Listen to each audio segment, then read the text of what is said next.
selalu ya di dalam kimia fisik. Kalau untuk fase selain gas itu suhu menjadi hal yang utama. Kalau untuk gas di samping suhu ada tekanan. Ya, ini saya akan share. Sambil Anda menyiapkan, mungkin ada di situ ya kertas dan ballpoint, karena nanti di tengah itu saya akan memberikan contoh latihan. Karena materinya kan sebetulnya singkat ya. Sebenarnya tidak singkat, cuman sudah saya berikan di buku itu sudah disingkat. Dan ini untuk PPT jauh lebih singkat lagi. Nah, minggu lalu temannya bilang kalau belajar itu lewat PPT lagi ya. Jadi ya berarti sudah sampai ke sana sudah bisa. Share dulu.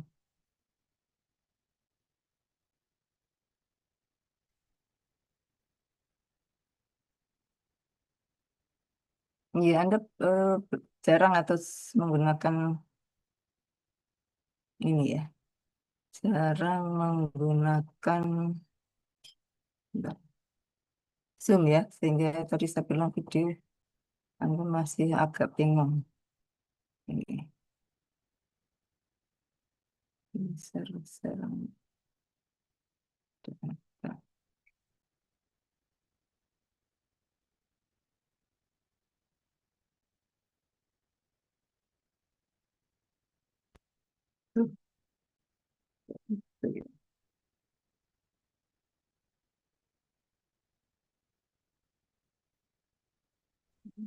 Permisi, Prof. Ah, Mohon maaf. Tadi saya terkendala absen, Prof, karena jaringan. oh, enggak tadi kan saya sudah bilang, kamu terlambat berarti. Kalau saya tadi ngomong dengar sama dengan Monica kan dengar. Nanti aja Baik, Prof. ada repot nganu apa ini PPT-nya. Udah kelihatan ya? Kelihatan apa? Terlihat, Prof. Kelihatan Sudah. share apa masih PPT biasa?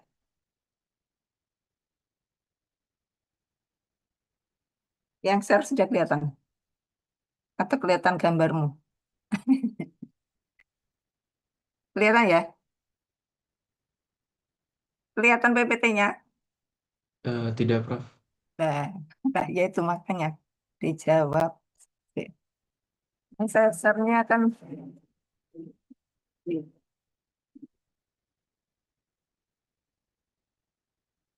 kalau ini kelihatan ya. Terlihat, Prof.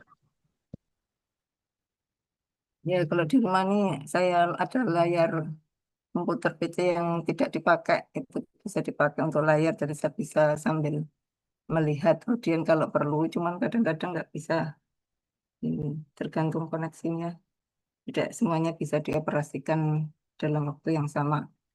Nah, kalau sudah, kita lihat, maaf ini tahunnya, karena kinetika memang biasanya tidak, saya tidak menerangkan ya. Kalau Anda kakak kelas itu biasanya kan diskusi dan presentasi. Jadi sekarang karena tentu tenaga saya terbatas, tidak terlalu banyak. Itu lebih baik saya saja yang ngomong, nanti Anda tanya kalau ada yang tidak dipahami atau mungkin kontradiktif dengan pernyataan yang ada di buku.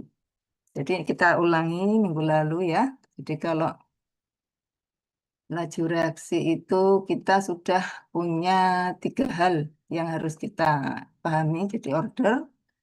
Nah, tergantung ordernya, maka persamaan laju itu berbeda-beda. Ya, ya. Kemudian kita bisa melihat pengaruh dari konsentrasi terhadap waktu untuk reaksi ya dalam sebuah persamaan itu namanya persamaan integral ya aslinya kan ini yang diferensial itu yang diferensial.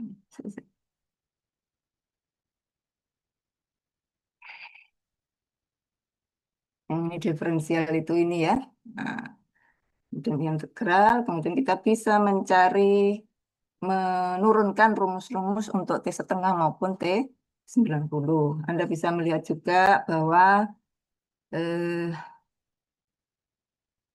T setengah. Jadi waktu untuk berkurangnya reaktan menjadi setengahnya itu tidak tergantung konsentrasi. Jadi waktunya tidak tergantung konsentrasi. Meskipun konsentrasinya besar, ya tetap saja nanti kalau T setengahnya 10 hari ya tetap 10 hari.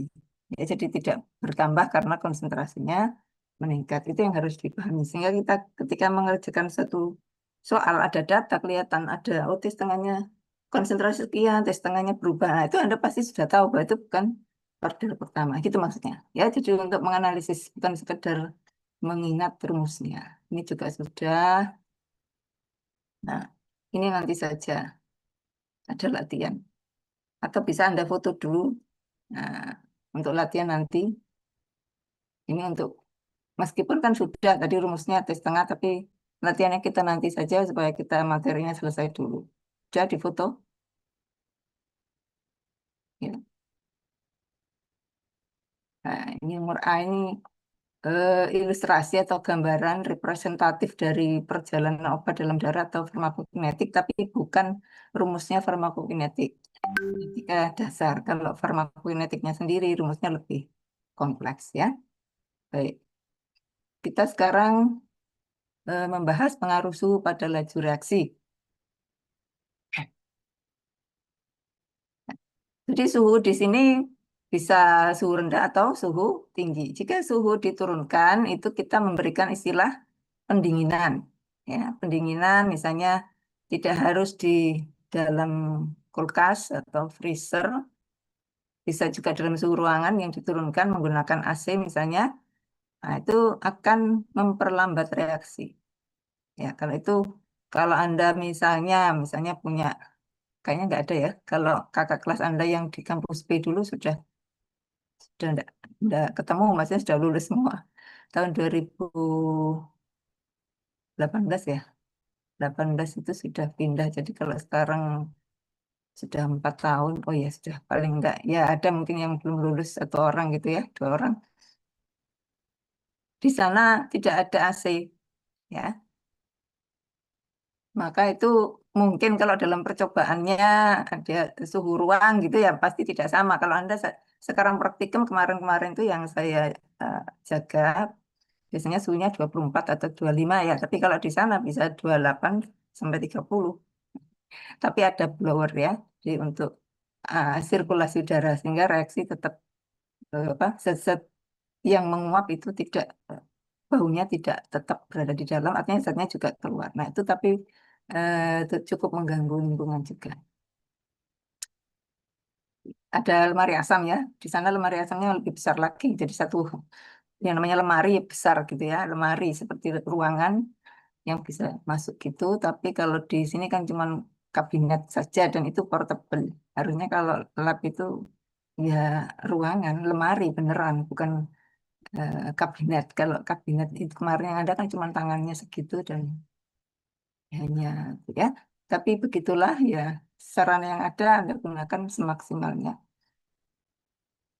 Ya, jadi dengan suhu yang rendah maka reaksi itu berjalan tetapi lebih lambat. Karena itu kita bisa menyimpan misalnya ada makanan ini yang kos-kosannya ada freezer atau ada lemari es ya bisa itu saya pernah kenapa saya dulu kalau zaman saya dulu nggak ada ya nggak musim belum ada musimnya kos itu dikasih eh, lemari es kecuali ya yang cukup tinggi harganya ya sekarang semuanya bisa.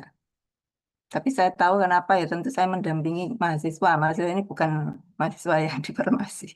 Ya ada keponakan saya, ya ada dulu anak saya, gitu. Jadi tahu bahwa sering menyimpan makanan di kulkas itu. Kalau beli nggak habis, itu ya dimasukkan. Saya sendiri di rumah juga suka, kadang-kadang ya bukan suka ya, sebetulnya sering. Itu makanan karena saya hanya tinggal berdua saja ya. Jadi banyak makanan yang tidak habis meskipun sudah kalau memang direncanakan berbagi memang tidak masalah, tapi kadang-kadang mendadak malam-malam dapat rezeki gitu ya. Makanan kan tidak mungkin dioper ke tempat lain, meskipun juga bisa, misalnya ke siapa? Pak Satpam dan lain bisa, tapi mereka juga kalau terlalu malam sudah. Nah, maaf ya, ini ngomongnya agak panjang.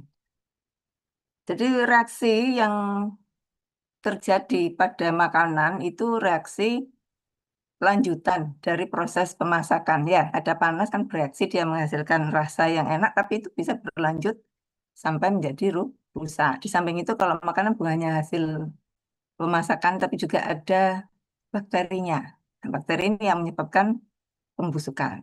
Ya, kalau hanya sekedar panas itu mungkin rusak tekstur dan lain-lainnya. Tapi karena ada bakteri, enzimnya bisa. Nah, enzim ini nanti yang kita bahas di katalisis. Sedangkan pemanasan bisa mempercepat reaksi. Ya, ingat, mempercepat reaksi, bukan menjadikan yang tidak bereaksi jadi bereaksi. Ya, seperti termodinamik kan pemanasan itu tidak akan bisa kalau senyawanya tidak boleh dipanaskan, malah tidak bereaksi. Ya, ketika senyawa memang bereaksi pada suhu yang tinggi, maka pemanasan bisa digunakan untuk mempercepat. Ya, jadi tidak bertentangan dengan termodinamik, karena di termodinamik baru memutuskan apakah reaksi bisa berlangsung pada suhu tinggi atau tidak. Nah, ketika pada suhu tinggi tidak bisa, maka tidak bisa dilanjutkan memanaskan. Kalau memanaskan, malah tidak berlangsung. Jadi pemanasan mempercepat reaksi artinya memang sudah jelas suatu senyawa, reaktan-reaktan itu bisa bereaksi pada suhu tinggi. Ya. Nah, dalam hal farmasi, minggu lalu juga saya sudah singgung, suhu akan bisa memicu reaksi peruraian, ya, sehingga terjadi degradasi dari obat meskipun tidak dipanaskan. Ya, obat kan kalau disimpan tidak mungkin kita panaskan, tetapi dia tetap mengabsorpsi suhu tergantung dari sifat-sifat reaktan. Ya, reaktan yang memang mengabsorpsi panas dari lingkungan, ya tetap akan mengabsorpsi seberapapun besarnya. Itulah yang menyebabkan obat meskipun kita sudah menyimpan dalam suhu ruang atau harus dalam suhu sejuk, ya. Jadi kalau di farmasi ada suhu ruang sejuk, sejuk itu berarti sekitar 4 derajat, bukan di freezer, ya, atau cool saja, tapi ada yang cold. Nah, kalau cold itu yang di freezer, ya, nanti di eh, kuliah di farmastika atau di komunitas. Ya, jadi kalau menurut teori teorinya laju reaksi, ya, teori laju reaksi itu ada mekanismenya dan saya tidak menuliskan di buku memang karena terlalu banyak, ya. Tapi yang singkat itu ada dua yang digunakan, yaitu yang teori tumbukan dan teori keadaan transisi. Tapi keduanya bisa berkombinasi dalam penjelasan mekanisme, ya. Jadi menurut teori tumbukan, reaksi itu tidak bisa berjalan sampai reaktan-reaktan bertumbukan satu sama lain. Bukan bertumbukan sekedar tumbukan, tapi tumbukan itu harus efektif. Ya, kalau hanya bertumbukan, tetapi tidak mengubah energi, ya, dari tumbukan itu tidak ada energi yang cukup untuk mengatasi eh, barrier, ya, itu maka tidak terjadi produk seperti ini. Ya. Ini efektif sehingga berubah dari yang 3 molekul ini menjadi 2. Nah, ini adalah tumbukan yang efektif. Jadi dalam tumbukan itu ada energi, ya, karena kan masing-masing bergerak terjadi energi, maka perubahan energi. Apakah perubahan energinya itu bisa mencukupi untuk suatu energi pengaktifan istilahnya gitu, ya, maka itu akan terjadi reaksi. Artinya reaksi itu adalah perubahan dari reaktan menjadi produk. Ya. Nah, menurut teori Maxwell, ya, ketika suhu meningkat, maka energi kinetik partikel itu meningkat. Energi kinetik meningkat. Tetapi tentunya tergantung dari jumlah molekul yang ada di situ. Ini namanya fraksi molekul. Jadi pada suhu yang lebih tinggi, maka fraksi molekul yang mempunyai energi kinetik lebih tinggi itu lebih banyak. Jadi perhatikan grafiknya, yang energi kinetik itu yang di bawah, sumbu X, bukan yang atas, ya. Sehingga kalau Anda melihat gambar ini, makin banyak molekul dengan energi kinetik tinggi itu yang sebelah sini yang merah. Jadi bukan ini rendah, rendah. Jadi energi kinetiknya tinggi, ya. Memang molekulnya tidak semuanya bisa mendapatkan energi yang tinggi, tapi di sini tetap saja, ya, kalau dinaikkan lagi itu akan jauh lebih banyak yang pada suhu tinggi. Nah, inilah nanti yang akan bisa mencapai barrier. Jadi barrier ini yang akan kita bicarakan sebagai energi aktivasi nantinya. Jadi ini adalah energi kinetik yang sini. Jadi barrier ini disebut energi aktivasi adalah energi batas, bukan energi yang real. Jadi energi syarat. Itu yang disebut barrier. Barrier itu yang harus dilewati untuk terjadinya reaksi. Terjadinya reaksi dengan energi kinetik yang cukup. Nah, ketika energi kinetiknya cukup sama dengan energi barrier yang disebut energi aktivasi, baru terjadi reaksi. Jadi energi aktivasi itu berubah atau tidak? Barrier ini berubah atau tidak? Halo, ini dulu, karena ini penting. Berubah atau tidak energi aktivasi ini? Energi minimum yang diperlukan. Apakah ini berubah kalau dia suhunya tinggi akan ke kanan atau ke kiri? Oh. Ya, namanya energi minimum untuk suatu reaksi ya tetap. Jadi tetap di sini batasnya. Sehingga kalau ada molekul punya energi yang lebih tinggi, ini bisa lewat. Ya, itu yang harus Anda pahami sampai saat ini. Nanti kalau Anda memahami statement-statement di dalam Google dan lain-lain, Anda bisa mengambil kesimpulan mana yang benar, mana yang salah. Saya tidak menyalahkan, tapi nanti bisa Anda simpulkan. Ya, jadi energi minimum untuk suatu reaksi tertentu itu tentunya nilainya tetap. Nah, kalau berubah-ubah kan tidak bisa dikejar pada suhu dan kondisi tertentu. Ya, kalau Anda melakukan suatu percobaan kan pada suhu tetap toh, masa mau berubah-ubah berjalan ke ruang satu, ruang lain atau bagaimana. Kecuali memang melakukan perlakuan suhu. Kalau perlakuan suhu itu misalnya pakai oven atau pakai termostat, apa itu diatur suhunya, tapi ruangannya kan tetap. Itu berarti pada suhu yang berbeda-beda, gitu ya. Jadi pahami dulu. Di sini artinya kalau kita melakukan reaksi pada satu suhu tertentu. Jadi tidak di tengah reaksi suhunya diubah kan gitu maksudnya ya. Jadi satu suhu tetap, nanti kalau mau berubah lagi ya dari awal suhunya berubah lagi lah, itu energi aktivasinya berbeda. Tapi selama itu pada satu suhu tertentu, maka dia adalah tetap. Nah, fraksi molekul itu rumusnya, jadi jumlah molekulnya berapa? Itu adalah E, yaitu bilangan natural itu ya, yang di ln, minus EA dibagi R, dan TR adalah suhu mutlak ya. Suhu mutlak. Tetapan gas, T itu suhu mutlak, R itu yang biasanya itu ya. 8. Seperti ini. Ya, jadi kalau suhunya macam-macam, memang nanti kurva dari fraksi molekul itu akan semakin rendah puncaknya, artinya melebar. Semakin banyak molekul yang punya energi kinetik lebih tinggi. Tapi Anda perhatikan bahwa energi aktivasinya tetap di situ, ya, untuk reaksi yang sama. Jadi setiap reaksi punya energi aktivasi sendiri.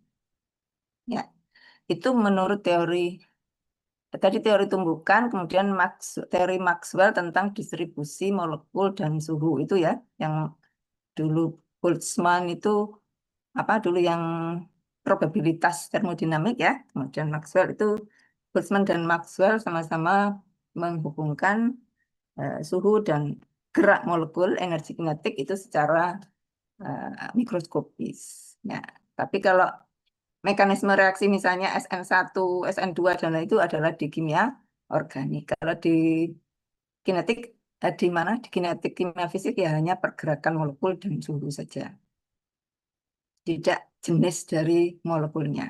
Nah, kalau ini saya tunjukkan rumus ya tentu untuk ilustrasi supaya lebih mudah gitu membayangkan, tapi bukan pada ini ya karena di sini diperlukan kalau dalam teori keadaan transisi suhu yang tinggi itu diperlukan untuk menggerakkan molekul itu mencapai keadaan transisi. Keadaan transisi itu keadaan yang tentu ini adalah imajiner ya. Di situ terjadi interaksi antara karbon sini dengan ikatan rangkap 3. Ini kompleks. Jadi ini terjadi interaksi molekuler atau elektronik tepatnya ya. Sehingga kemudian ketika ini bisa melampaui ini, maka berikutnya terjadi pemutusan dulu. Ya, reaksi adalah pemutusan dan pembentukan ikatan baru ya. Minggu lalu saya sebutkan. Jadi memutus dulu di sini, kemudian menggandeng dengan C dari CH3. Sehingga Anda lihat di sini sama-sama. Kenapa saya tulis rumus kimia? Karena di sini tidak sama antara NC dengan CN. Ya, tapi kelihatannya sama-sama kalau ditulis rumusnya ya sama, C-nya 2, hanya 3 dan N. Ikatan rangkapnya juga sama, tapi ini CN, kalau di ini NC. Ya, NC itu nitril, kalau ini sianida. Nah, ya. Nah, ketika sudah bisa membentuk kompleks aktivasi, maka berikutnya akan terjadi penurunan energi, ya, karena reaksinya di sini adalah eksotermik, menghasilkan senyawa metil sianida. Ya, jadi kalau menurut teori tumbukan intinya adalah terjadi tumbukan efektif ya yang menghasilkan energi yang bisa mencukupi untuk aktivasi. Dalam teori keadaan transisi, maka reaktan-reaktan harus mampu mencapai kompleks teraktivasi. Dan itu semuanya memerlukan energi. Ya. Energi itu meskipun tidak dipanaskan, dia bisa mengambil dari lingkungannya. Karena di sini reaksinya kan mengambil energi. Nah, ketika juga sudah membentuk senyawa, dan itu senyawanya akan stabil pada energi yang rendah, yaitu energi akan dilepaskan. Ini terjadi dengan sendirinya tanda petik oleh molekul-molekul itu. Kita hanya memfasilitasi saja supaya reaksinya bisa berlangsung lebih cepat karena kita bicara tentang kinetika. Ya. Nah, jadi dari teori-teori itu bisa diambil sebuah summary ya bahwa energi aktivasi itu baik menurut teori tumbukan tadi maupun teori transisi itu adalah suatu energi minimum yang dibutuhkan untuk mulai terjadinya reaksi.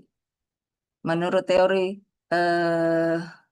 tumbukan, ketika molekul bertumbukan efektif, ya kan, maka energinya mencukupi, maka terjadi. Tapi ini digabung.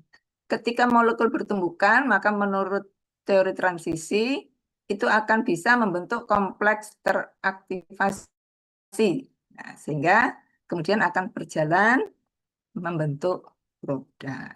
Ya, jadi ini sudah gabungan ya dari teori tumbukan dan teori transisi. Nah, nitril menjadi sianida. Ya, jadi saya sebutkan lagi untuk menjawab yang tadi, energi aktivasi itu adalah barrier energi yang harus dilampaui. Karena itu, saya punya pertanyaan yang harus Anda jawab sendiri untuk meyakinkan bahwa Anda paham prinsip apakah kalau suhu ditingkatkan, energi aktivasi akan meningkat atau bagaimana?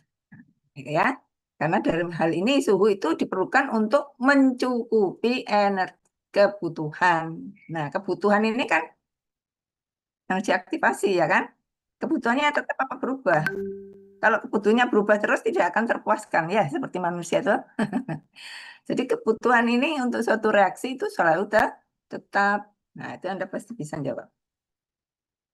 Nah, ini selalu tetap. Energi aktivasi bisa berubah ketika kita menggunakan katalis. Karena dengan katalis, mekanisme ini untuk satu reaksi berarti mekanisme reaksinya sama. Ketika kita menggunakan katalis, maka mekanismenya berubah. Nah, tentu energi aktivasinya berubah. Suhu tidak mengubah mekanisme itu. Suhu tetap menggunakan mekanisme yang sama, tapi membantu mencukupi energi kinetiknya. Tuh ya. Nah, nanti saya akan tanya lagi kayaknya kalau perbedaan dari reaksi eksotermik dan endotermik kita gabung dengan termodinamik ya. Itu adalah pada energi produknya. Ya. Jadi kalau produknya punya energi yang lebih rendah, tentu reaksinya adalah reaksi eksotermik. Ingat, hasilnya yang punya energi lebih rendah. Berarti reaktannya punya energi lebih tinggi, maka biasanya ini yang ketika mereaksikan akan timbul panas, meskipun tidak dipanaskan. Ya, misalnya Anda melarutkan NaOH, sebetulnya itu ada panas kalor yang dilepaskan. Tentu kalau yang Anda larutkan kan sudah encer ya, tentu tidak terasa. Ya. Tapi kalau Anda melarutkan dari padatnya natrium hidroksida, tentu ada panas. Kalau dipegang ya hangat-hangat dikit gitu ya. Nah, itu sebenarnya ada percobaannya, tapi dalam saat ini belum memungkinkan. Nggak tahu kalau saya sudah berhenti, tanda petik. Saya nggak tahu ya, kapan. Apakah akan ada atau justru tidak ada ya. Nah, sekarang tenaga dosennya memang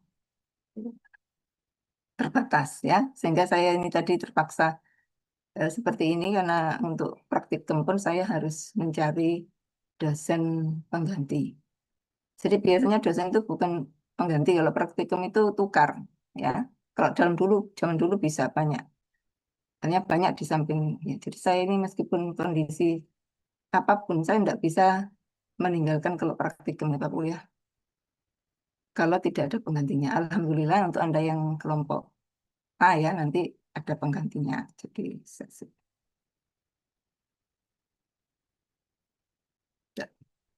tetap ya yang kelompok A praktikum. Kalau kuliah selama saya masih bisa duduk itu masih bisa. Ya.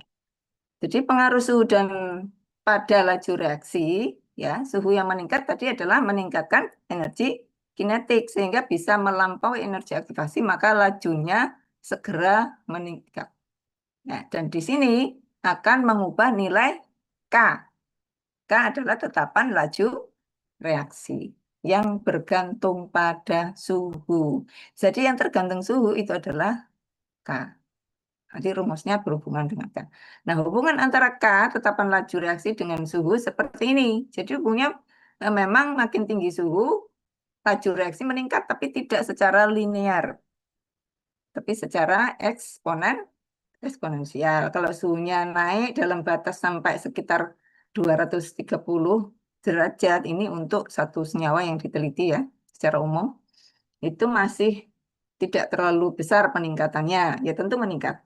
Apalagi kalau hanya 10 derajat itu tidak terlalu tinggi. Tetapi ketika sangat sudah di atas 230 derajat, di sini kita lihat peningkatannya cukup signifikan. Ya. Nah, biasanya kita berada di daerah ini. Itu bisa memperoleh garis lurus ketika dijadikan log atau lon. Ya. Jadi hubungannya adalah eksponensial. Jadi kalau ada pernyataan linear berarti jangan dipilih, ya. Oke. Nah, pengaruh suhu pada laju reaksi saya langsungkan saja. Saya cucuk ya bahasa bahasa Jawanya Jogja, jadi cucuk saja.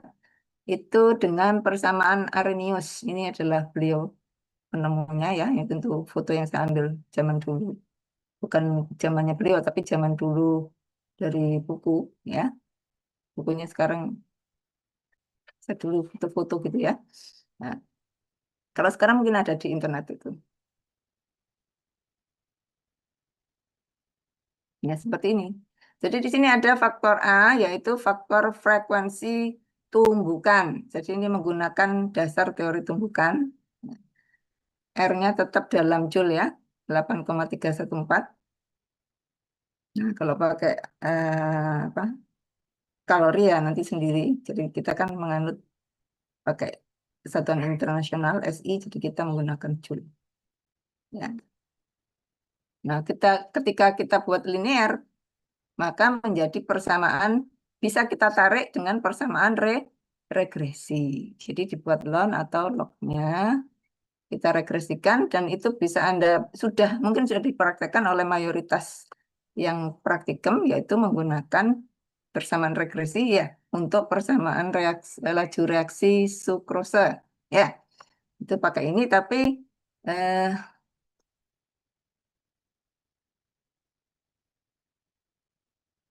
mencarikannya atau tidak ya. Mungkin Anda belum sampai sini.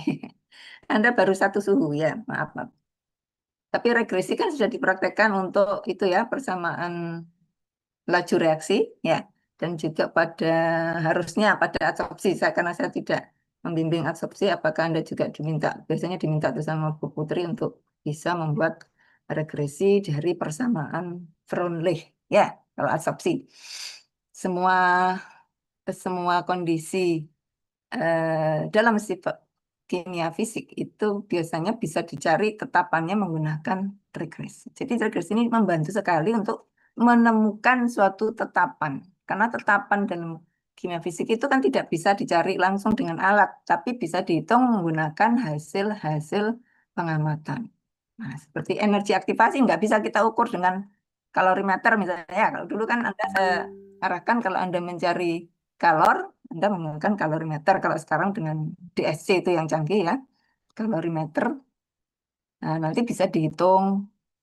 Kalau kalorimeter bisa langsung menghitung entalpi kan gitu. Tapi entalpi nanti bisa digunakan untuk menghitung energi dalam, ya, energi Gibbs dan seterusnya. Bahkan untuk mencari energi aktivasi kita membutuhkan nilai entalpi sebetulnya, ya. Tapi itu ada sendiri teorinya nanti. Nah, di sini rumusnya perhatikan. Jadi ini saya tulis semua ya supaya tidak bingung atau malah bingung. Kalau malah bingung saya hilangi satu saja. Jadi yang di buku aja ya. Jadi kalau kita memperoleh data lebih dari 3, ya idealnya regresi itu 5. Tapi di sini dari bukunya bisa kita kalau ada data 4 lebih baik menggunakan regresi ya. Jadi dengan rumus seperti ini. Jadi yang energi aktivasinya itu adalah slope. Slope itu apa? Sekali lagi, perbandingan nilai Y dan X. Jangan slope adalah gradien. Gradien adalah tangan sama aja ya. Jadi kalau saya tanya apa itu slope ya, sebutkan.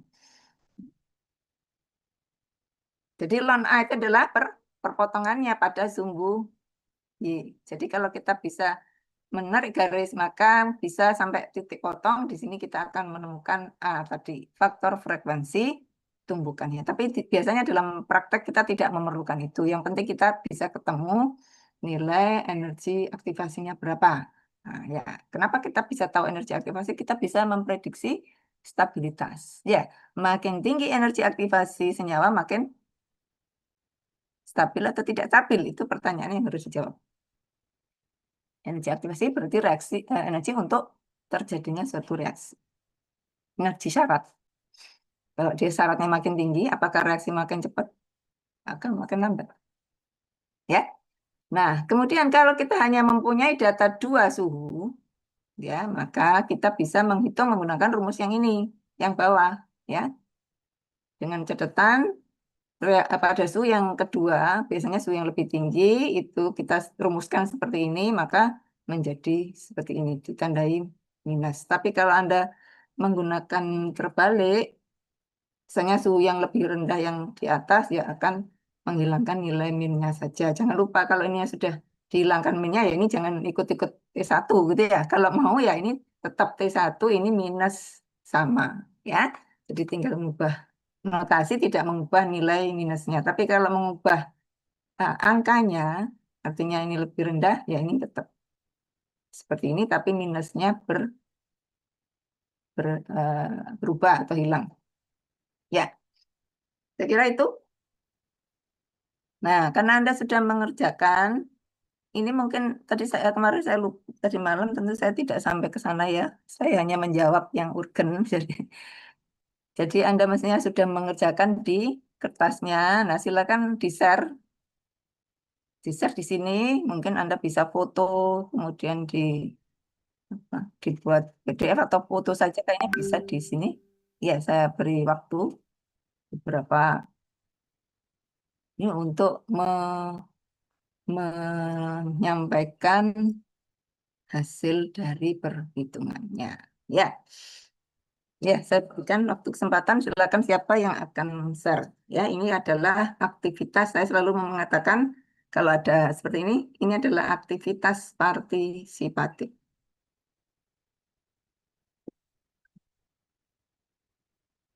Tadi siapa yang terlambat?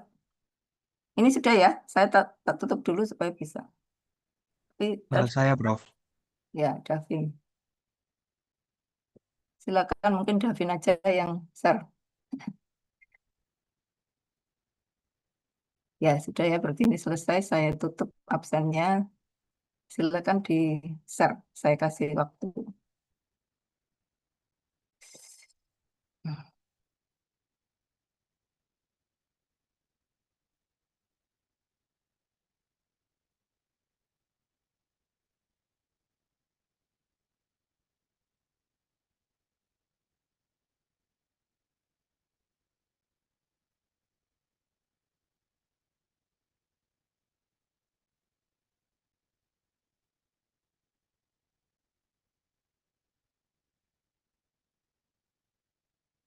Kalau sudah nanti saya berikan lagi contoh-contoh lain. Masih ada itu ya, katalis. Masih lama waktunya, masih 60 menit lagi.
Permisi Prof, ini berarti di-share jawabannya ya Prof atau bagaimana? Boleh. Mohon maaf Prof, jenengan masih Ya, tentu ada dimatikan. jawabannya ya. Kalau mau ditulis soalnya juga nggak apa-apa. Tapi kan mesti ada jawabannya, pasti ya. Ya, Hmm. Ya, silakan. Siapa yang saya kita tanya.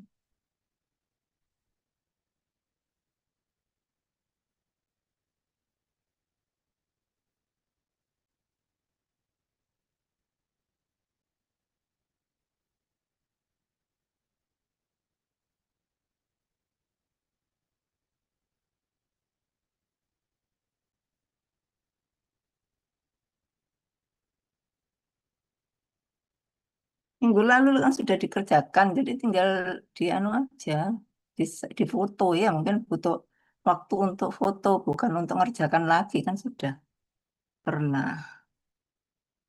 Supaya Anda segera tahu justifikasinya, tidak mengira-ngira karena bertahun-tahun saya memberikan soal itu ya tentu beda-beda sedikit lah. Itu masih yang bisa benar jawabannya itu hanya beberapa orang dari sekian ratus gitu. Jadi saya masih memberikan soal ini karena tadi meskipun di dalam latihan itu yang maju bisa ya maju presentasi itu bisa, tapi tidak tahu kalau diberi soal individualnya rata-rata ya ya tadi karena masih menghafalkan jawabannya ya.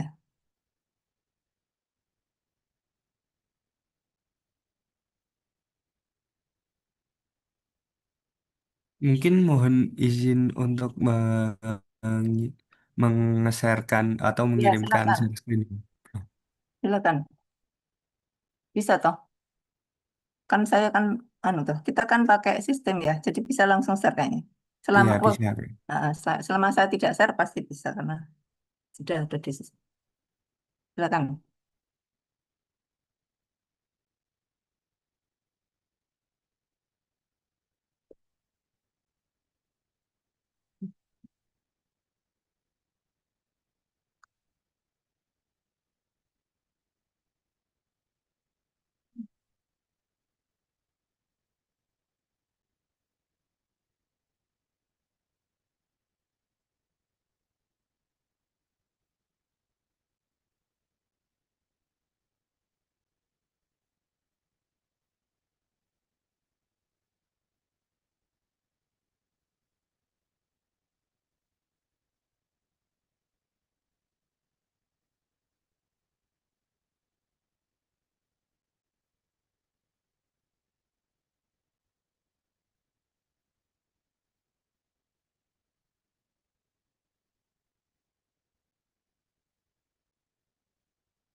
Hmm.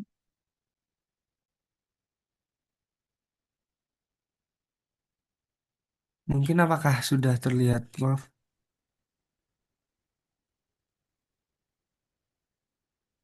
terkait dengan latihan yang penggunaan nilai parameter kinetika. Untuk jawaban saya yang pertama itu kan menghitung waktu minum tablet yang kedua. Itu saya menggunakan rumus yang persamaan orde satu, Prof. Kok belum kelihatan ya? Bentar, gimana? Belum kelihatan.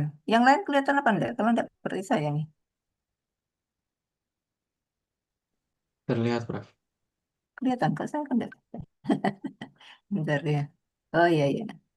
Ya, Bentar bentar. Banyak namanya nih. Apa? Udah, kurang di besar ya, enggak oh kelihatan ya. tulisan. Tuh. Ini yang menghitung waktu minum tablet yang kedua ini saya menggunakan persamaan kinetika reaksi orde satu, Prof. Ini dengan mencari konsentrasi awal kemudian dibagi konsentrasi sisa yang dimana itu eh, pada kan yang diminta itu adalah 2/3 tablet itu kan sudah terurai, maka kan masih sisa 1/3 tablet. Kemudian karena sisa 1/3, maka eh, yang digunakan adalah 1/1/3. Nah, karena pasien sedang demam itu berarti yang digunakan nilai K-nya itu yang 3,9, itu, Prof. Kemudian untuk hasilnya itu dari perhitungan saya itu sekitar 7,8 jam, Prof. Ya, lanjut. Kemudian untuk yang nomor kedua terkait dengan menghitung energi aktivasi itu eh, saya menggunakan persamaan yang Arrhenius. Nah, untuk dengan rumus mencari energi aktivasinya itu dengan menggunakan konstanta gas sama suhu dalam Kelvin Mhm. Ya, 7 derajat sama 38 derajat. Kemudian untuk hasil perhitungannya itu dihasilkan untuk energi aktivasinya dalam hitungan saya itu sekitar 184 kilojoule per mol, Prof. ya. Apakah ada yang lain? Ya, jadi ini menggunakan rumus dua suhu. Ini langsung menggunakan nilai energi aktivasinya adalah tidak ada minnya, maka T1 yang di sebelah, ya, yang dahulu, lebih dahulu. Ada yang menghasilkan nilai yang berbeda? Maaf ya, ini kepala saya. Aduh, di kepala saya itu seperti ditusuk paku gitu, dipukul gitu secara periodik. Jadi kadang-kadang nggak jelas apa, tidak sengaja itu.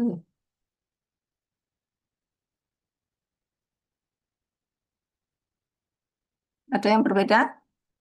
Loh, ya komentar.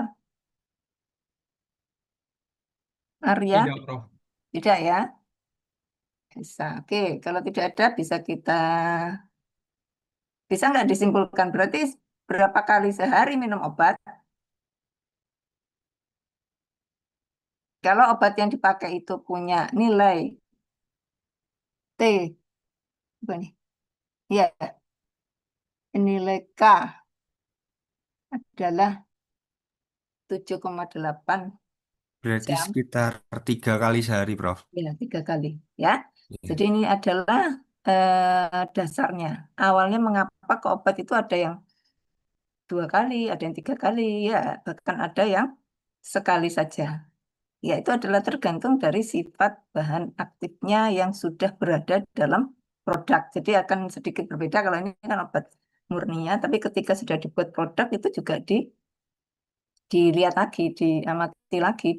Tetapi pengamatan untuk menentukan tadi berapa kali minumnya itu menggunakan metode akselerasi suhu. Ya, nanti di farmasi fisik. Ya, stabil. Jadi untuk berapa kali sehari tetap aja pakai kinetik ya, termasuk untuk stabilitas juga pakai kinetik. Jadi kalau berhubungan dengan waktu itu kita menggunakan dasar kinetika. Ya, ini ya, jadi bisa dipahami. Nah, untuk itu mungkin saya bisa sedikit share. Ini kebetulan karena saya sedang mengalami, ya. Jadi saya ini ada terinfeksi virus gitu ya. Sehingga saya harus minum obat itu sehari 5 kali, 2 tablet selama 3 hari gitu ya. Dan baru baru tahunya kan baru kemarin. Kemarin-kemarinnya karena apoteker kan biasanya terus minum obat sendiri gitu ya, sebelum periksa itu hanya obat-obat biasa, tapi ternyata nggak bisa. Nah, saya tunjukkan di sini, kenapa kok bisa jadi sehari 5 kali. Nah, misalnya ini saya Anda lihat di Google. Ini obatnya namanya, ini kinetik ya. Bentar, saya tunjukin.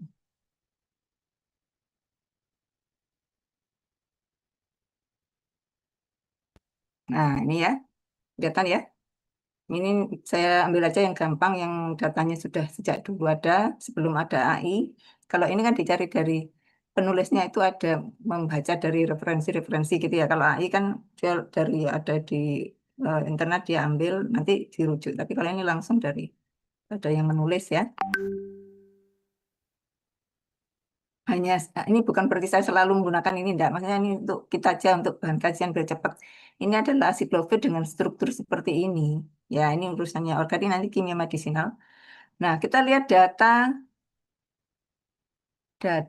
farmakokinetik. Nah, ya, farmakokinetik kita lihat di sini. Jadi bioavailabilitas artinya yang bisa diambil atau yang berhasil berhasil menjadi obat ya secara biologis itu hanya 20% kalau digunakan melalui mulut atau oral. Kemudian yang terikat di protein itu antara 9 sampai 33 ya, bervariasi. Protein itu tergantung, protein plasma tergantung individunya. Ya, tergantung makanannya dan lain-lain. Kemudian di sini kita lihat eliminasi half-life. Jadi T setengah eliminasi. Jadi bayangkan seperti Anda ngitung T setengah ya. Analoginya seperti itu. Meskipun dalam farmakokinetik nanti ada hal-hal yang lain yang kompleks, tapi analoginya kita menggunakan T setengah. Kalau awalnya 1 tadi ya menjadi 50%, itu dicapai hanya dalam 2 sampai 4 jam. Nah, kalau sudah sampai segitu, ya sudah tidak aktif. Jangankan segitu ya. Kemarin kita bicara 90% saja sudah tidak aktif. Ya, T90. Sehingga kalau 24, kalau sudah 4 jam ya sudah tidak aktif. Karena itu tadi minum, kebetulan ini saya minumnya harus setiap sehari 5 kali kan ya gitu. Tapi saya hitung kalau sehari 5 kali kan berarti saya harus setiap 4 jam. Jadi saya minumnya saya gunakan alarm. Saya alarm set, jadi setiap bunyi-bunyi saya minum. Kalau tidak begitu, virus itu tidak bisa diatasi. Kalau kita tidak disiplin, nanti itu tugasnya farmasi komunitas, ya, mendisiplinkan untuk minum obat dan penggunaannya. Nah, karena yang saya lakukan, saya adalah apoteker, ya saya tidak perlu diurusi sama orang gitu ya, harus jam berapa-berapa. Nah, kalau Anda di apotek, Anda harus kasih jam-jamnya. Ya, sebagai apoteker, membantunya. Memang tidak ada sekarang protokolnya itu. Tapi kalau kita, maaf ya, mengklaim kita adalah pharmaceutical care dan macam-macam, ya harus begitu. Tunjukkan ke pasien jam berapa. Karena pasien itu kan maunya praktis yang gitu ya. Ini sekedar kebetulan saya mengalami sesuatu, saya bisa share. Ya, itu hanya salah satu faktor. Faktor lain banyak ya. Keberhasilan menggunakan obat. Tapi setidaknya Anda tahu dari kita sekarang bicara farmakokinetik, kenapa harus minum 2 kali, 3 kali, dan ada juga dari faktor sediaannya. Ada obat yang T setengahnya sebetulnya pendek, tapi ketika diformulasi dengan bahan lain terjadi peningkatan pada stabilitas sehingga bisa digunakan dalam jangka yang lebih panjang. Atau dengan mengubah strukturnya, jadi menjadi obat yang baru. Nah, itu di kimia medisinal. Kalau mengubah formula di farmastika, kalau mengubah struktur nanti di kimia medisinal dan sintesis. Ya, saya lanjutkan dengan materi kita, yaitu katalisis ya.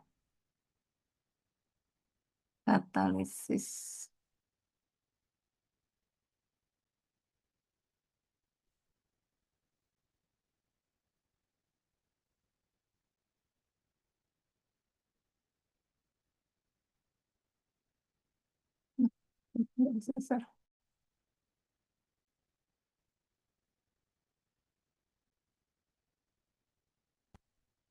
Oke, ya.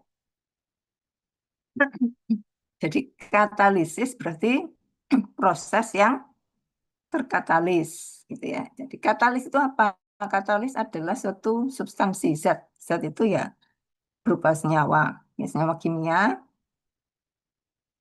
yang dapat meningkatkan laju reaksi tanpa terpakai. Artinya tanpa habis. Artinya nantinya pada akhir reaksi dapat peroleh kembali. Tapi sebetulnya ya terpakai ya. Artinya terkonsum itu artinya kan habis dipakai gitu ya, tapi tidak habis. Karena pada akhir reaksi nanti bisa diperoleh kembali. Tentunya tidak 100% ya. Karena dalam reaksi kan kita ada perlakuan-perlakuan teknis yang kadang-kadang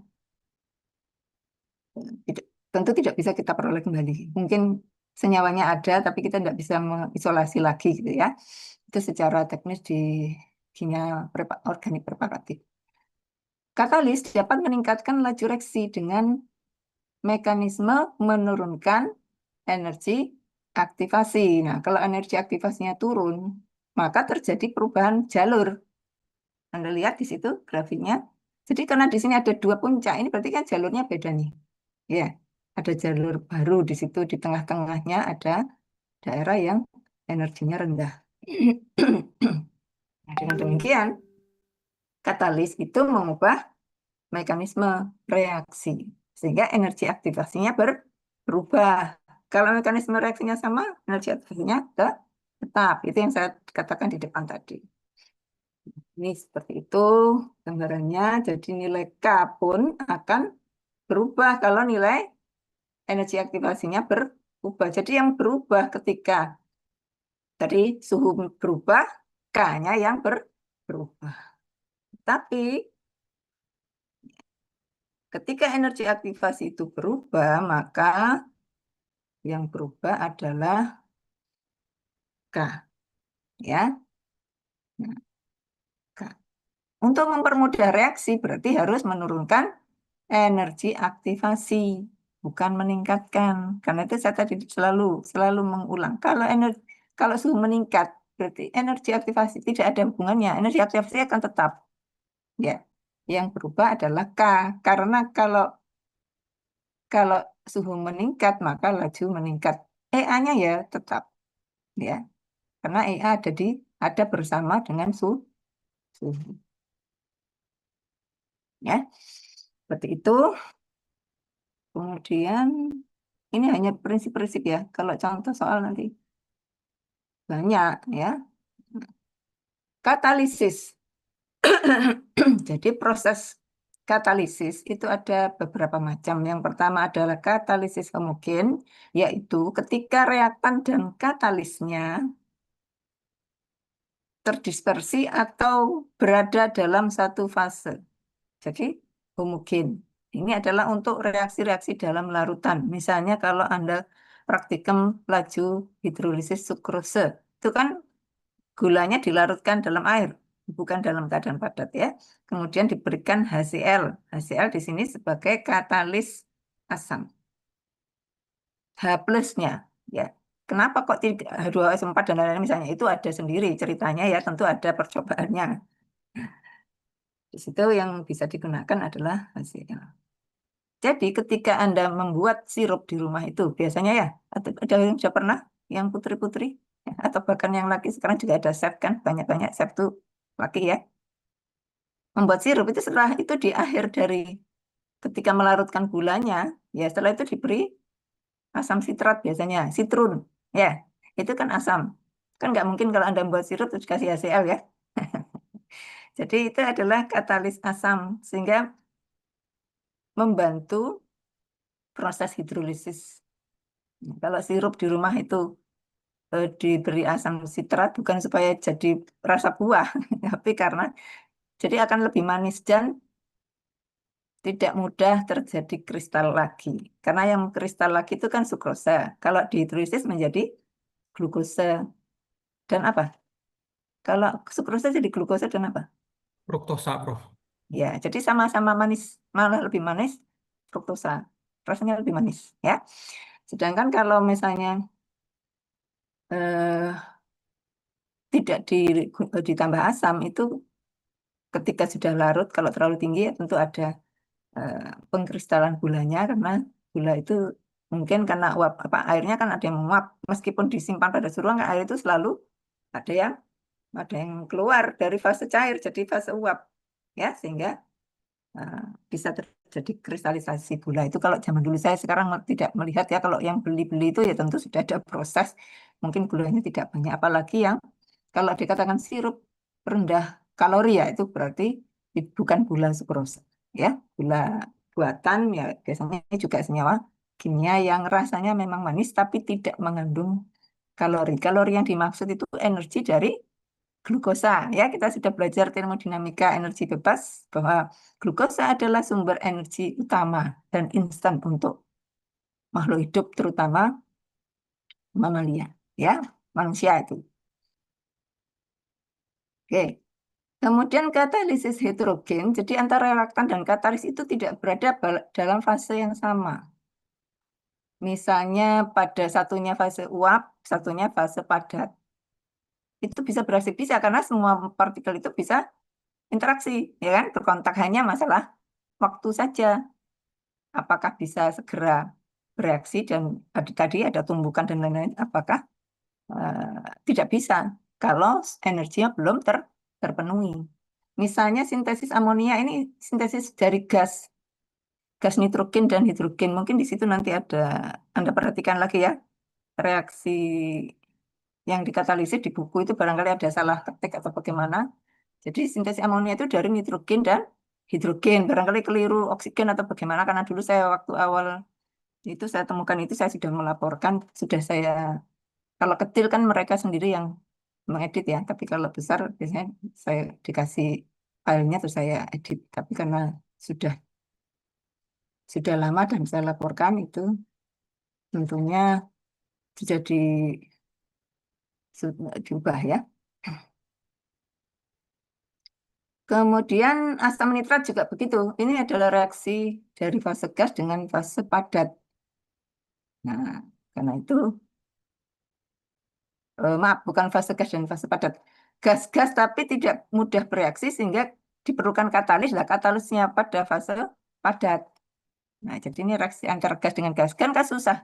Ya, gas itu kan sulit untuk ketemu apa ya secara tertentu. Kan dia acak bergerak. Jadi harus ada yang menjembatani yaitu katalis. Nah, atau misalnya dalam katalis fase transfer ada dua zat cair yang pelarutnya berbeda. Dia mau nggak mau harus berbeda pelarutnya karena larutnya pada larut itu. Jadi namanya katalis fase transfer. Nah, itu juga banyak penelitiannya. Saya tidak tuliskan di sini. Yang saya tuliskan dari dasar-dasar dulu. Coba nanti Anda bisa melihat, membaca lagi untuk bersintesis. Tentu ini bukan hal yang wajib ya, tapi tidak ada salahnya, bahkan sangat baik kalau Anda Pak tahu ya ceritanya tadi ya.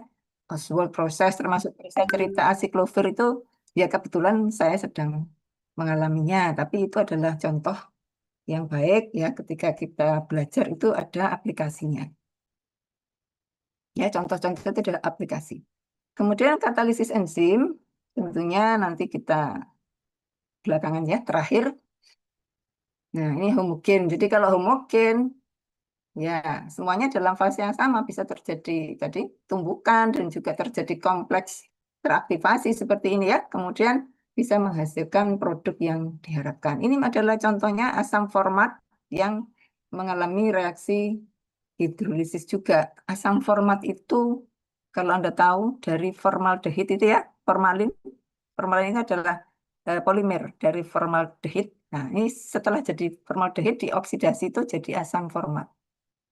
Jadi sebetulnya formalin itu kalau kita masak ya, kalau ini ibu-ibu putri dicuci, kemudian dimasak, di apa dikukus misalnya ya, itu suhu tinggi kan hilang, bukan hilang, menjadi asam format. Itu sudah tidak bahaya. Tapi masalahnya ketika membuat tahu itu dicampurnya kan ke dalam bahan mentahnya, bukan diteteskan di atas.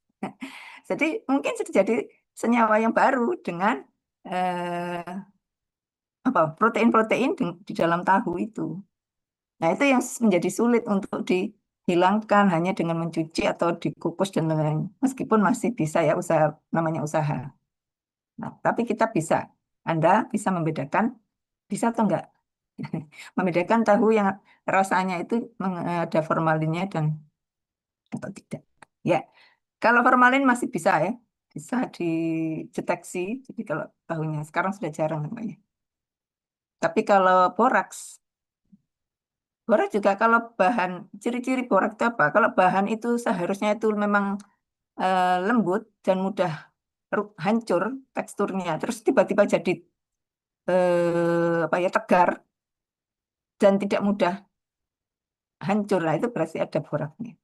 Ya, karena tahu-tahu tahu. Tahu gitu. Kerupuk kan gitu, ada kerupuk yang dicetek gini keras banget itu karena dia terlalu banyak boraknya. Karena kerupuk pasti ada boraknya. Saya ngomong apa adanya ya, pasti ada. Kalau tidak ada, tidak bisa jadi kerupuk ya. Hanya saja zaman dahulu itu bukan boraks, tapi senyawa boronnya itu kan dalam kompleks di cairan-cairan alami yang diperoleh dari sumber-sumber batu-batuan di gunung. Ya namanya bleng itu. Itu cairan. Nah, sekarang yang dijual katanya obat kerupuk itu dalam bentuk kristal. Nah, itu sudah jelas borak kalau kristal. Ya, karena harusnya bentuknya cair kalau bukan dalam bentuk borak. Tapi boronnya tetap ada. Nggak mungkin, karena memang itu komponen pembentuknya. Tapi efeknya pada tubuh itu berbeda. Nah, ya, asam borat kan juga mengandung boron. Tapi bukan boron itu yang berbahaya sebetulnya. Ya, ini nanti kalau yang kimia biasanya itu penelitiannya bisa tentang borak, formalin, dan lain-lainnya yang bisa dideteksi menggunakan zat-zat kimia tertentu yang ada di rumah tangga, misalnya pakai cuka atau pakai apa kunyit itu kita bisa. Baik, bahkan kunyit juga ada warna kuning ya. Orang yang jual nasi kuning warnanya kuning banget itu yang nggak hilang-hilang kuningnya itu pasti pewarna, bukan kunyit. Kalau kunyit warnanya pudar ya. Kuningnya kuning muda gitu karena dia apa ya, kena panas dimasak itu kan mengalami perubahan kimia ya. Jadi senyawa-senyawa yang alamiah yang berwarna secara alami itu memang mudah kehilangan warna karena senyawanya berubah dengan suhu dan pengolahan. Ya pasti ada zat kimia yang eh, tidak alamiah maksudnya gitu. Semuanya ya zat kimia ya. Tidak alamiah artinya strukturnya berbeda. Baik. Jadi ini adalah hidrolisis asam format menjadi apa ini? Karbon monoksida. Nah, ya.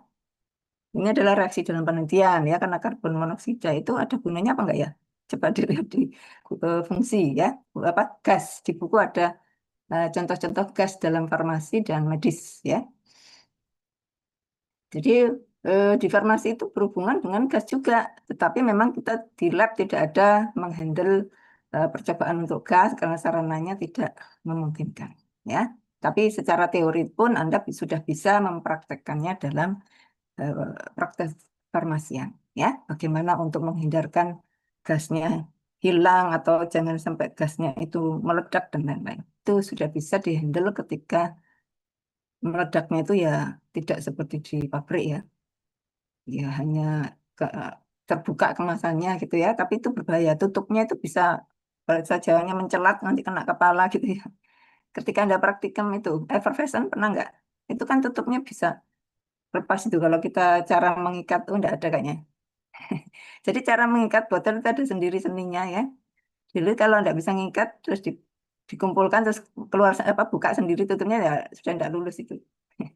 Tapi sekarang karena mohon maaf ya generasi sekarang yang menjadi pembimbing dosennya itu kan mungkin juga tidak mengalami itu. Jadi Anda juga tidak diberikan percobaan itu.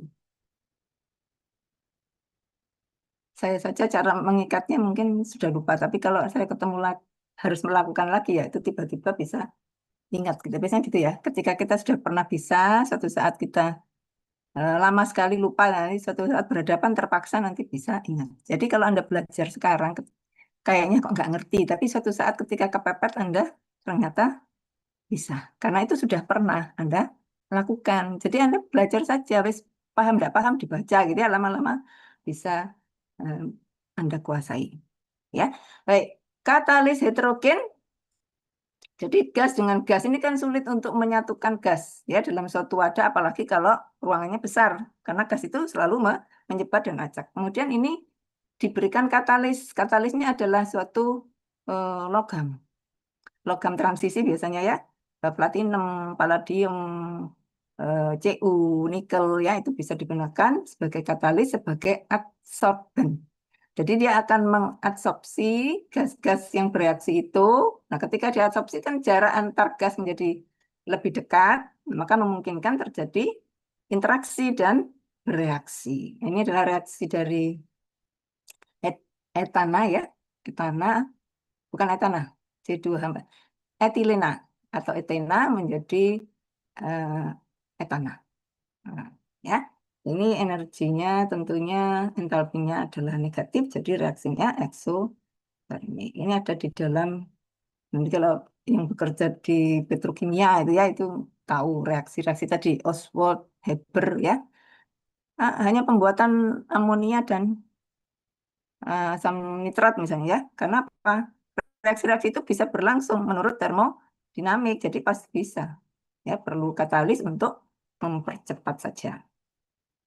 Jadi katalis yang heterogen itu biasa disebut katalisis permukaan karena menggunakan katalis padat ya sebagai adsorben. Nah, yang terakhir adalah enzim. Ya, ada waktu 10 menit ya. Jadi enzim ini yang besar ini adalah enzim adalah satu katalis berupa protein ya. Enzim itu protein yang punya fungsi sebagai enzim. Jadi protein itu macam-macam. Ada yang sebagai enzim, ada sebagai reseptor, ada yang sebagai carrier transport dan lain-lain. Semuanya adalah protein. Karena itu di dalam kimia medisinal disebut sebagai target obat ya, target obat atau reseptor obat ya. Enzim itu salah satunya. Nah, ini adalah substratnya. Nah, bayangkan kalau ini misalnya satu obat, ini juga begitu, interaksi dengan enzim, enzim sebagai reseptor obat tadi, nah, akan terjadi interaksi dan bentuknya spesifik. Kalau bentuknya tidak cocok dengan substratnya, tidak akan terjadi reaksi. Ya, jadi tempat terjadinya reaksi pada enzim disebut sisi aktif atau active site. Ya, active site. Nah, jadi protein massa molekulnya tinggi karena itu satuannya adalah atom mass unit AMU. Gambarannya seperti ini. Jadi enzim dan substratnya itu mekanismenya seperti apa ya? Kalau lubang kunci dan anak kuncinya gitu ya. Jadi cocok apa tidaknya nanti bisa menghasilkan produk yang diinginkan. Nah, jadi intinya reaksi itu berlangsung di permukaan atau active site dari enzim. Jadi substrat itu adalah reaktan, ya, kemudian di sana terjadi interaksi, akhirnya menghasilkan produk. Nah, ketika sudah terjadi produk itu dilepaskan, ya, karena itu tadi dikatakan enzim atau katalis enzim itu juga termasuk tidak bisa dapat diperoleh kembali. Ya, diperoleh kembali itu artinya ya nanti diproses, tidak langsung jadi gitu ya. Oke.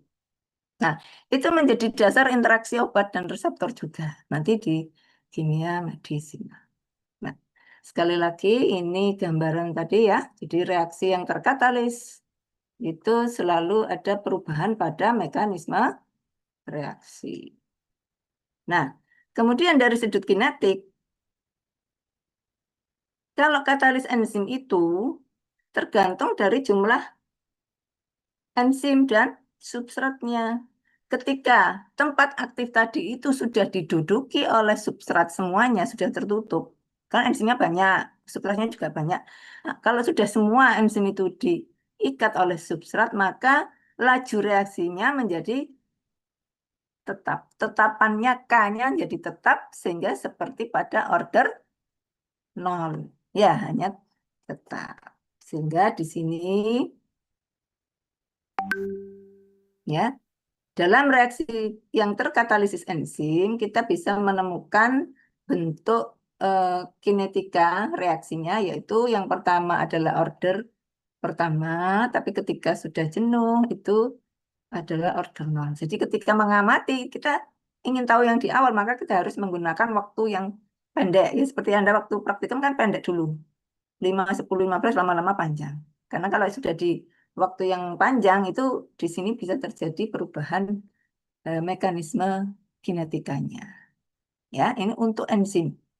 Kalau untuk reaksi yang biasa yang tidak melibatkan enzim, kinetikanya ya satu macam, bisa order pertama, kedua, atau order 0 dari awal. Ya, tapi kalau enzim awalnya selalu order pertama. Jadi patokannya begitu. Tapi di masa depan ketika ternyata kita tidak menemukan ini, berubahlah. Mungkin itu penemuan baru. Ya, tapi sampai saat ini bahwa reaksi enzimatik itu kinetikanya mengikuti order pertama pada keadaan sebelum jenuh. Ya, sebelum enzimnya terduduki atau habis diduduki oleh substrat. Jadi makin tinggi substrat, maka laju makin tinggi menurut order pertama. Ketika sudah tidak berubah lagi lajunya, berarti sudah jenuh. Nah, seperti ini juga kurva dari interaksi obat dengan reseptor. Jadi obat reseptor itu kurvanya ya seperti ini nanti, ya. Jadi tidak bisa ditambah dosis makin tinggi sekali, tidak bisa, tapi ada batas maksimum pengikatan oleh reseptor kalau obat. Ya, kemudian untuk materi kinetik sudah selesai. Nah, untuk yang pertama tadi, apakah ada yang ditanyakan? Soalnya tadi sudah sudah di-share belum? Soal itu coba dipelajari nanti di rumah ya. Soal apa tadi? Soal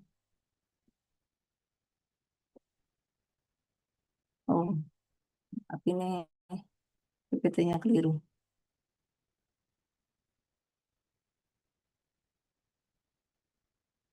Nah, ini loh. Ini kalau belum dikerjakan bisa difoto saja, nanti dikerjakan. Saya share. Bentar.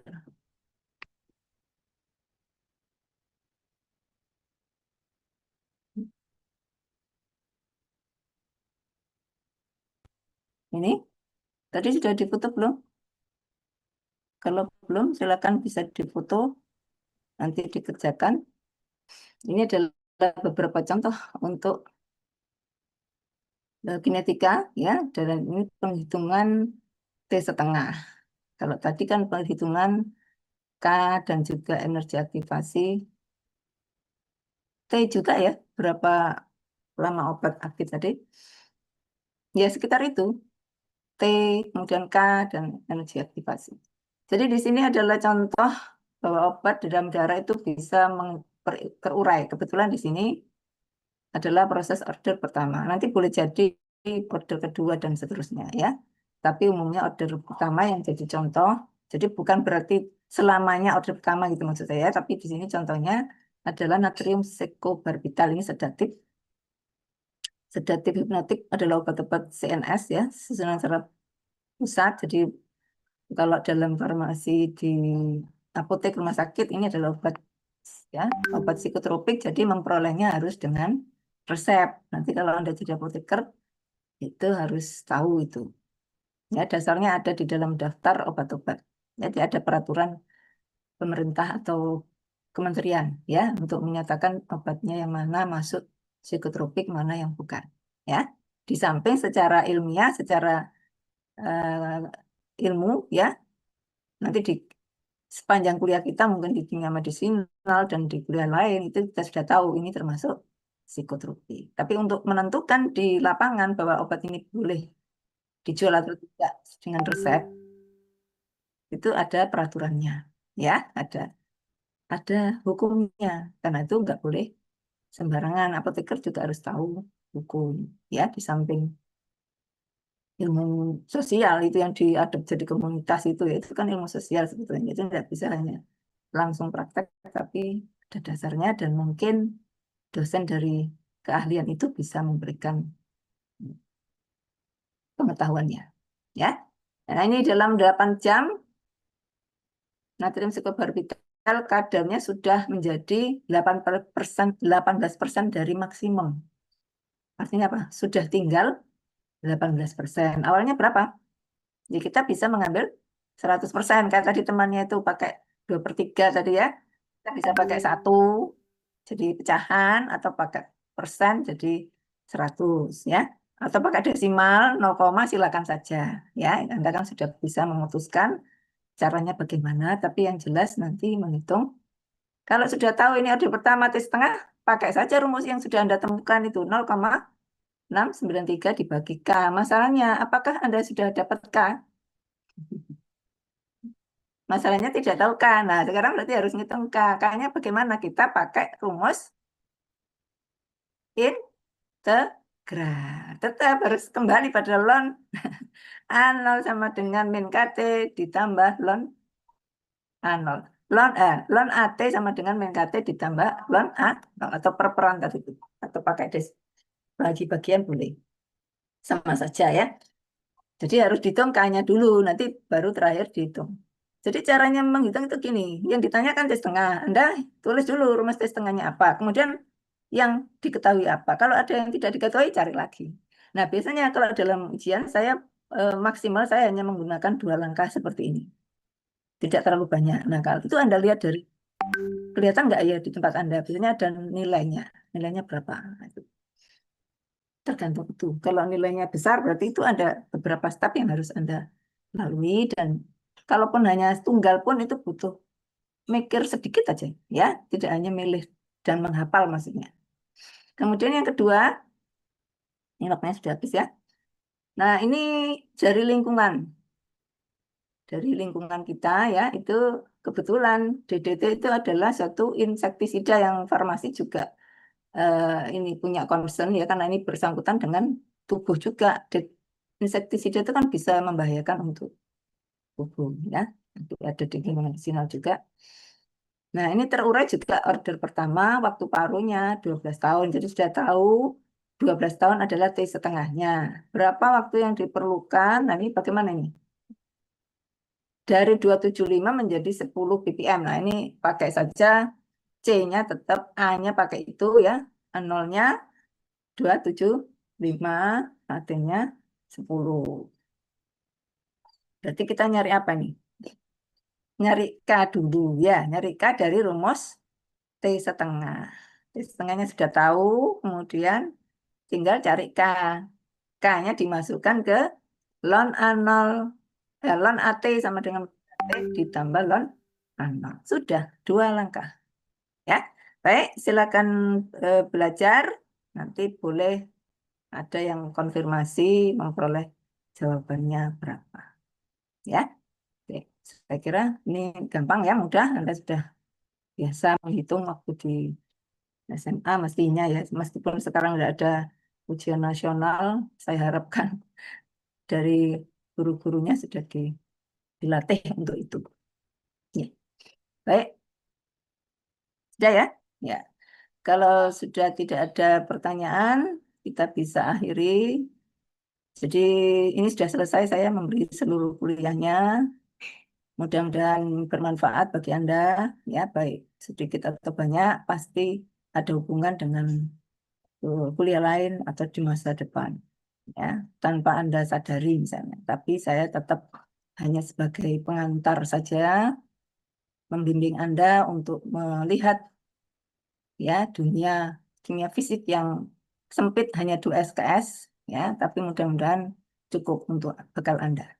Ya, saya mohon maaf apabila ada hal-hal yang tidak berkenan, ya.